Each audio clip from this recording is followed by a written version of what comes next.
All right, welcome back and thank you for staying with us. We have Adedoyin Kafidipe. Did I pronounce that well? Yes. I did. You did. I did not try. I did not. Pronounce it. Kafidipe. I tried. She's a Senior Vice President, Legal, Compliance and Company Secretary at Adedoyin, a leading brand in Nigeria's renewable energy sector with a decade of legal and compliance experience. It is great to have you. I love it when I hear renewable energy.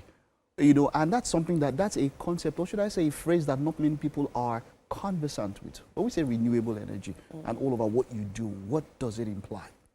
Renewable energy essentially just means you getting your power source from something that doesn't deplete the natural resources in the environment. Oh, wow. So it's not fossil fuel, so we're securing, keeping our environment safe, as well as still assessing the resources that is at hand to us. All right, wonderful. It's a tech company and all of that. Yes. Challenges do come, legal challenges and all of that. How do you navigate such waters? So Adedoyin we are a C&I, so we're a commercial and industrial solar industry, solar company, I would say, providing solar resources, solar products to customers. So you'd imagine that in that kind of sector, we would have some regulatory challenges that we have to adhere to. Yeah. We collected data privacy is one of the most important factors that we consider, because we collect a lot of customer information.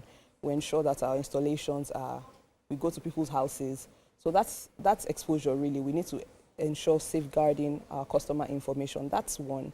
And again, so Adedoyin just raised $18 million in our Series B financing, in our Series B funding. So you can imagine that we have a lot of scrutiny as well from our investors. And this was investors from outside the country, so like BII, BEV, which is a Bill Gates funded fund, NOR Fund, and EDFI. And this Series B funding was led by Cardinals Capitals. Okay. Yes, CCA, CCA in Nigeria. Okay. So those kind of things will require that investors have a lot of scrutiny into the business we do, and they have their own obligations in their own countries and their jurisdictions, and we have to adhere to those compliance obligations. Exactly, those compliance, adhering to them, and then with what you're doing as a tech-driven company and all of that, how do you keep at it? Because you are being disruptive in some ways. Yes. And then when those legal frameworks or whatever that, you know, they could be, how do you balance all of that? So we're very business-minded in the sense that in as much as we have these compliance obligations, right, we also have to ensure that we're having a viable business. And in doing that, we use a lot of technology. We have a lot of compliance tools to ensure that we're keeping ahead and abreast of these compliance obligations. For instance, we're compliant with the Nigerian Data Privacy Act, and that requires an audit annually. So you would know that, okay, so how do we check that? So we have prompters.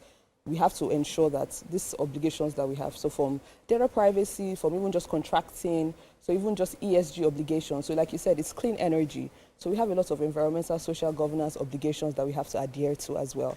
So we have all these tools internally that we ensure we have you ever had a scenario where these things kind of try to box you in, any challenge in that sort of way, and how did you navigate it? Oh yes, so I say that as a lawyer, you have to be very agile. You have to be very agile, you have to think on your feet a lot. And so agility of mind requires you to always think outside the box. In as much as we are lawyers and we like to be on the straight and narrow, so it's a black and white for most lawyers, right? But as I don't know, you lawyers are grey. No, I would say, so we're always on the right side of the law, I would say. We're always on the right side of the law. But as a business-minded lawyer, as a commercial lawyer in a company that has its own business objectives, right? We have to see how to marry those obligations with our business objectives, and I would say that again. And in doing that is ensuring that there is a leadership understanding of the compliance obligation. So it starts from top to bottom. So top to bottom in the sense that our leaders and our organization structure understands that compliance, regulatory obligations, even just standards. So we're importing panels that we have to assemble here. So there's S2N regulations. We don't want to be... I heard something about that the importation of panels will stop and all of that. Is that? Yeah, so there are conversations around that, and policymakers, so like the Energy Renewable Association is leading the discourse around that. Would it be a good thing for us? So local capacity building is always a good thing. So if you're building local capacity, building industries in Nigeria by trying to build solar assembling factories or solar development factories in Nigeria, that is a good thing, yes.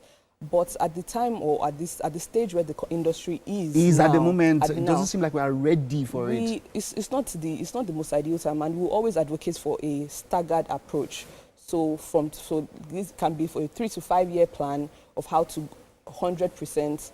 Exactly. So maybe 20% local, 80 importation. Then with every year you drop it down, yes, and then it gradually scales. And exactly, because the industry is exponentially scaling because of the industry is just, everybody's ready for solar now. Okay. I was just reading recently that everybody just wants to get alternative resources because energy access is a big problem.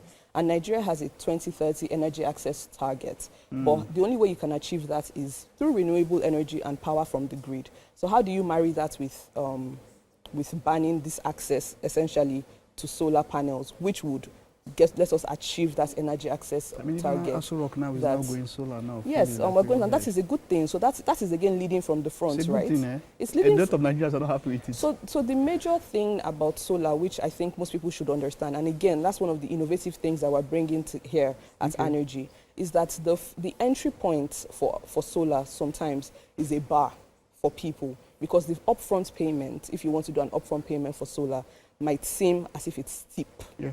But with the way we look at it, and because we want to ensure energy access for every Nigerian as much as possible, we have different financing models. So we have, other than the outright purchase, which some people still exercise, we have lease to own, which means that you can pay over a period of 3 to 5 years. And we have a wonderful innovative tool or innovative solution that we are selling now, which is called Z-Lite, which is a zero down payment for our 5 kVA solution.